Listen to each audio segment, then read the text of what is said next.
Bonsoir Estelle. Bonsoir Mohamed. Vous insistez beaucoup pour nous emmener à l'opéra. Aujourd'hui donc, le Met à New York après l'opéra de Garnier et Bastille. Oui, Parsifal, Wagner, très belle œuvre. Mais alors pourquoi je vous parle de cette production aujourd'hui qui se déroule donc à New York? Eh bien parce qu'elle marque le triomphe de deux Québécois, François Girard à la mise en scène et Yannick Nézet-Séguin à la baguette. Et les critiques à New York sont dithyrambiques. La première, c'était lundi.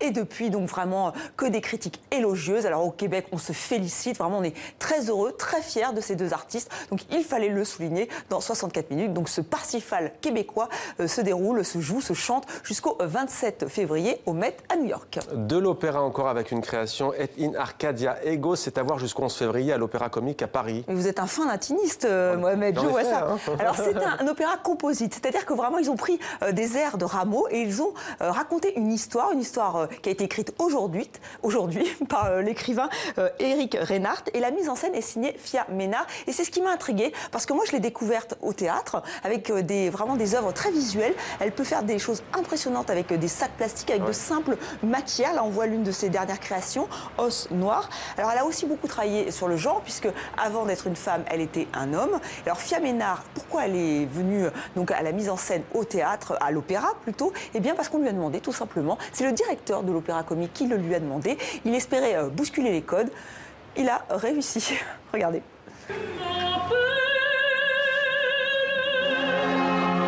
Créer un opéra en piochant dans le répertoire de Rameau, c'est déjà une aventure. Mais pour Fia Ménard, c'est surtout une grande première. Jamais de ma vie je n'aurais imaginé un jour rentrer dans un endroit pareil, aussi beau en plus que l'Opéra Comique. Alors bien sûr, on se pose toujours la question quand on vous dit « mais est-ce que vous pouvez monter un Big Bang ?» Un Big Bang baroque pour un drame faustien. Marguerite a signé un pacte, l'heure de sa mort est arrivée. C'est toute sa vie qui défile. Ce tableau gelé marque la fin de l'enfance. Ce qu'on voit sur scène, ce sont des fleurs. On voit une sorte de nounours, entre nounours et Pikachu un peu bleu. C'est quelque chose qui se transforme puisque ça fond. Les fleurs fondent aussi. Donc on a le côté très organique de quelque chose en mouvement. Et puis c'était aussi de dire finalement que la jeunesse passe très vite.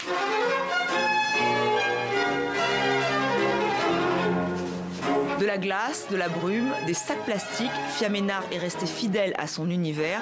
Elle voulait surprendre le public, c'est réussi. J'ai eu envie d'une forme assez minimaliste, assez radicale. Donc je m'attendais à ce que la réaction du public soit aussi à la hauteur. Nombre de metteurs en scène se font huer en permanence parce qu'ils touchent à un sacré et en même temps, c'est comme ça qu'on réveille l'opéra.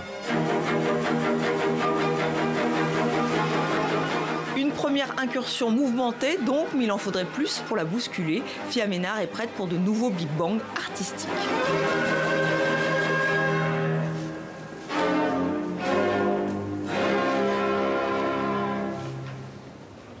Voilà, allons à l'opéra, on a compris le message Estelle. Merci, c'était demandé le programme.